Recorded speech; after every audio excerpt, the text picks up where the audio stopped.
Olá, eu sou Jairo La Rosa, estou aqui em Vila Velha, Espírito Santo, e gostaria de falar hoje sobre algumas analogias da volta de Cristo.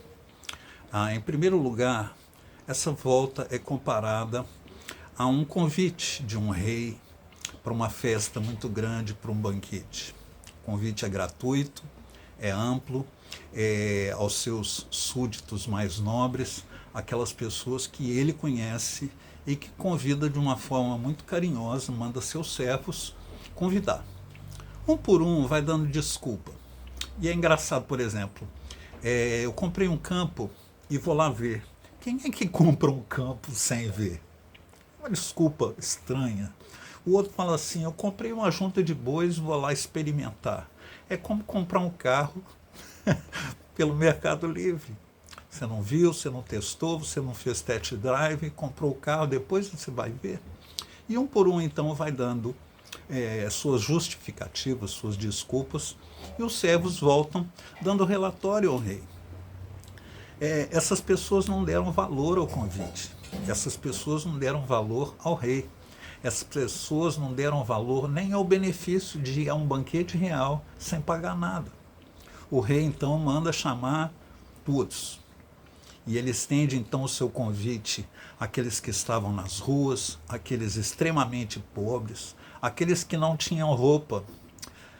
Com que roupa eu vou para o samba que você me convidou? Pois ele estende esse convite de uma forma ampla e ainda ficam alguns lugares. E ele fala assim: não está cheio o salão, busca mais gente. Então, o reino de Deus e a sua grande vinda, a vinda do Cordeiro, ele é comparado a essa festa, a esse banquete. Muitos dão desculpas: eu sou pecador demais, eu estou ocupado demais, religião é coisa de pessoas fracas, não vou dar dinheiro para pastor, não vou entrar nessa arapuca, porque religião é isso, igreja é aquilo, etc. É preciso fazer uma distinção a quem está sendo feito o convite. A todos. E há alguns que ainda vão ser convidados que não estão lá na mesa do banquete. Esses somos nós. Originalmente, o banquete não era nosso direito. Era direito de apenas um povo exclusivo durante séculos, milênios. Mas na cruz do Calvário, esse convite foi estendido a todos. Quando vemos o capítulo 5 de Apocalipse, vemos que eram pessoas de todo povo, língua, tribo, nação, idioma, raça, todos. E esse convite, se nós dermos desculpas para não ir, ficaremos fora do banquete, e isso é inexorável, é uma realidade espiritual. É preciso entrar no salão, é preciso ter comunhão, é preciso se congratular com aquele que fez o convite e pagou por ele. A segunda analogia é a das virgens. Na cultura hebraica, os amigos do noivo e as amigas da noiva aguardavam a chegada do noivo, que era o último a chegar. Então, especialmente as virgens, elas carregavam lâmpadas, luzeiros, lampiões, aguardando com a luz acesa. Esses lampiões eram alimentados por um óleo, que podia ser medicinal também, culinário, mas esse óleo era destinado a ser transformado em chama. Tinha um pavio de algodão bem grosso e ali aquela lâmpada ia brilhando e se consumindo. Quando vemos o texto de Atos capítulo 20, onde Eutico cai do terceiro andar, por que ele caiu? O discurso, a palestra de Paulo foi se prolongando e as lâmpadas foram apagando. Quando esse tipo de lâmpada apaga, o pavio que está dentro dela começa a sair fumaça e não luz.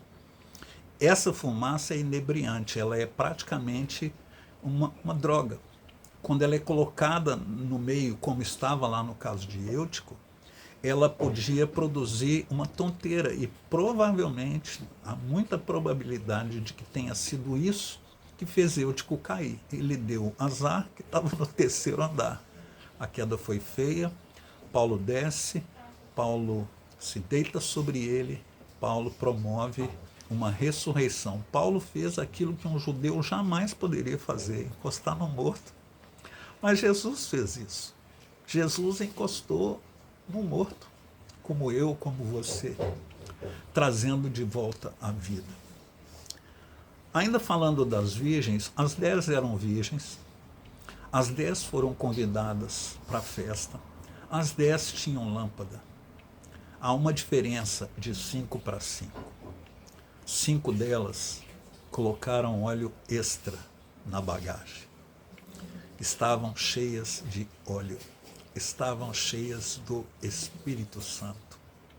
Muitos de nós somos semelhantes em várias coisas.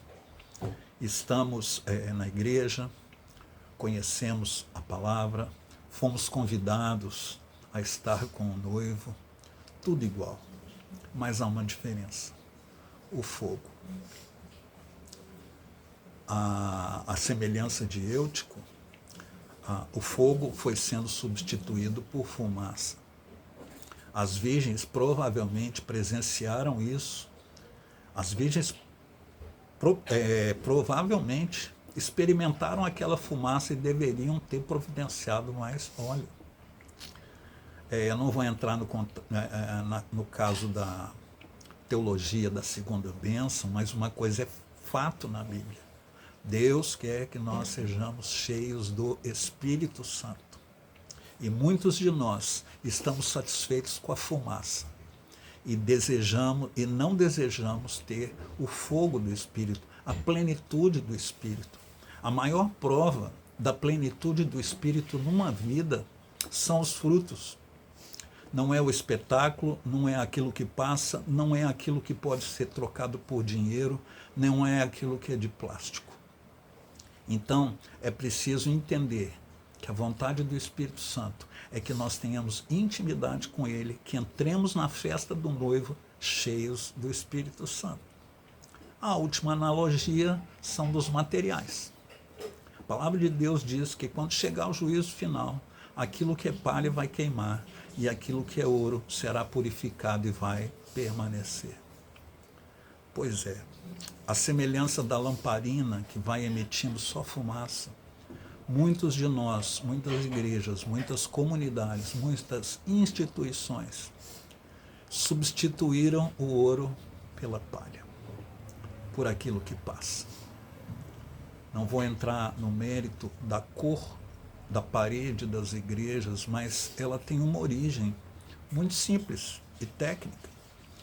Desde os tempos da música erudita, o foco está no palco, naquilo que está sendo visto no palco.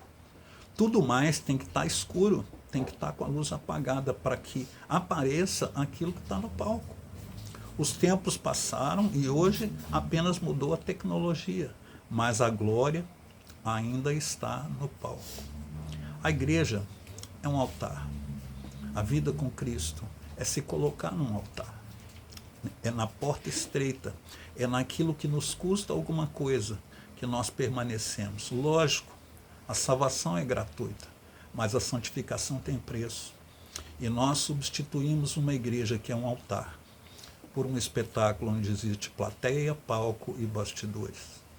Bastidor, aqueles que mexem as cordinhas, lideranças. Palco, os grandes artistas, testemunhadores, pregadores, cantores, músicos, que estão hoje colocando toda a glória em si mesmos. E a plateia? Uma igreja apática, uma igreja passiva, uma igreja improdutiva, uma igreja impotente diante do mundo, porque está só assistindo um espetáculo. Precisamos ser capazes de romper com isso na nossa vida, na nossa família, na igreja e na nação. Quando Jesus voltar, ele não vai buscar fumaça, ele não vai buscar palha, ele não vai buscar pessoas que deram desculpas para não estar ali. Ele vai buscar uma noiva, e a noiva está no salão de beleza, está feia ainda, mas é noiva. É preciso nos perguntar se a vida eterna para nós é apenas algo distante, preso lá nas páginas de papel da Bíblia, ou se é uma realidade da qual nós temos que nos lembrar todo dia, todo dia. É preciso entender que não somos daqui. Não fomos feitos para viver aqui eternamente. Pela vontade, pelo amor e pela graça de Jesus Cristo, somos de outra pátria. Somos as virgens com óleo. Somos aqueles que aceitaram o convite.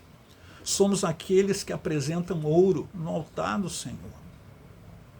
É preciso lembrar constantemente que quando tudo mais se apaga e a luz fica no palco, não podemos ver o irmão que está ao nosso lado.